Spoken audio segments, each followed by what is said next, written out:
혹시 삶이 송두리째 흔들리는 것 같은 그런 위기의 순간을 겪어보신 적 있나요? 그럴 때 우리를 단단히 붙잡아 줄 수 있는 아주 오래된 지혜가 있습니다. 오늘은 보에티우스의 철학을 통해서 바로 그 지혜를 한번 만나보려고 합니다. 나는 대체 무엇을 위해 살아왔는가? 마음 깊은 곳에서 이런 질문이 불쑥 떠오를 때가 있죠. 평생 내가 열심히 쌓아왔다고 믿었던 모든 것들이 한순간에 와르르 무너져 내릴 때 우리는 보에티우스처럼 바로 이 근본적인 질문과 마주하게 됩니다.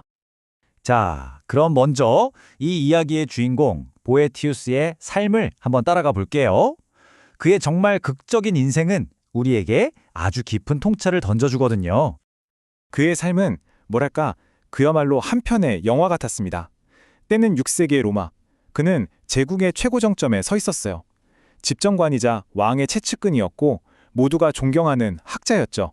심지어 그의 두 아들마저 집정관이 되면서 가문의 영광은 정말 하늘을 찔렀습니다. 그런데 이 모든 것이 정말 단 한순간에 잿더미가 되어버립니다. 모든 걸 잃고 차가운 감옥에 갇힌 그는 깊고 깊은 절망에 빠졌습니다. 내 인생은 도대체 뭐였을까? 모든 걸 잃은 나는 이제 아무것도 아니구나. 하지만 바로 이 가장 어두운 순간, 그의 삶을 완전히 바꿔놓을 운명적인 만남이 찾아옵니다. 감옥에서 그는 철학의 여인이라는 존재와 마주하게 돼요. 물론 실제 인물은 아니고요. 그 고통 속에서 깨어난 그 자신의 내면의 지혜를 상징하는 존재였죠. 그리고 그녀는 보에티우스의 세상 전체를 뒤흔들어 버릴 질문 하나를 툭 던집니다. 바로 이 질문입니다. 당신이 잃었다고 생각하는 그 모든 것들이 과연 처음부터 진정으로 당신의 것이었나요? 이 한 문장이 우리가 평생 붙들고 사는 외부의 것들에 대한 집착, 그 핵심을 정면으로 꿰뚫는 거죠. 여기서 첫 번째 위대한 진리가 드러납니다. 우리는 흔히 직함, 사회적 지위, 다른 사람들의 평판, 내가 가진 소유물 같은 것들을 나 자신이라고 착각하면서 살아가잖아요. 하지만 그것들은 언제든 사라질 수 있는 말 그대로 껍데기일 뿐입니다. 진짜 나는요, 이 모든 것이 사라지고 난 뒤에도 남는 내면의 핵심, 바로 우리의 마음과 존엄성, 그리고 우리의 본질 그 자체라는 거죠. 철학의 여인은 이렇게 말합니다. 권력, 명예, 재산은 남에게 빼앗길 수 있지만 당신의 마음과 생각, 그리고 당신의 존엄성이라는 그 본질만큼은 세상 그 누구도 건드릴 수 없다고요. 이것이야말로 우리가 붙잡아야 할 첫 번째 아주 단단한 진실입니다. 자, 이제 두 번째 진리로 한번 넘어가 볼게요. 바로 행운과 불행의 진짜 얼굴에 관한 이야기입니다. 어쩌면 이 둘은 우리가 평소에 생각하는 것과는 전혀 다른 의미를 가지고 있을지도 모릅니다. 보에티우스는 이렇게 정의합니다. 우리가 행운이라고 부르는 것은요, 사실 세상에 우리에게 잠시 빌려준 선물 같은 거래요. 영원히 내 것이 될 수는 없다는 거죠. 반면에 불행은 우리를 시험대에 올려서 그 과정에서 우리의 진짜 모습을 발견하게 만드는 시련이라고 말합니다. 바로 이게 두 번째 진리입니다. 행운은 우리를 즐겁게 하지만 우리를 진정으로 성장시키는 건 오히려 불행이라는 역설이죠. 보에티우스 역시 모든 것을 다 잃고 나서야 비로소 권력이나 명예 같은 헛된 것들이 아니라 내면의 가치가 얼마나 중요한지를 뼈저리게 깨달았습니다. 이제 세 번째 진리입니다. 바로 우리 내면에 흔들리지 않는 중심에 대한 이야기인데요. 이건 마치 어떤 거친 폭풍우 속에서도 우리를 굳건하게 지켜주는 내면의 닷과도 같은 겁니다. 우리는 왜 그렇게 사소한 일에도 쉽게 마음이 흔들릴까요? 철학은 그 원인이 바로 내면의 중심을 잃었기 때문이라고 딱 짚어냅니다. 외부에서 일어나는 사건이나 다른 사람들의 평가에 내 삶의 조종관을 통째로 내어주면 작은 바람에도 속수무책으로 무너질 수밖에 없는 거죠. 이것이 바로 세 번째 진리입니다. 진정한 안정감은 외부 환경이 아니라 오직 내면의 중심에서 온다는 것. 보에티우스는 모든 걸 잃은 그 감옥 안에서 비로소 외부의 평가가 아닌 자기 자신의 중심을 찾았고 그 덕분에 죽음 앞에서도 평온을 유지할 수 있었습니다.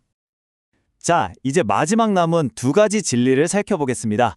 고통 속에서 지혜를 발견하는 법, 그리고 진정한 평화를 내면에서 찾는 법에 대한 이야기입니다. 이게 바로 네 번째 진리입니다. 고통은 영혼을 깨우는 스승이다. 평온할 때는 주변의 시끄러운 소름에 묻혀버리는 내면의 목소리를요, 우리는 아이러니하게도 고통 속에서 비로소 아주 선명하게 듣게 됩니다. 고통은 우리를 다시 본질로 되돌려 놓는 강력한 힘을 가지고 있는 거죠.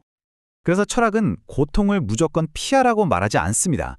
오히려 그 안에서 진짜 진실을 발견하라고 우리를 이끌죠.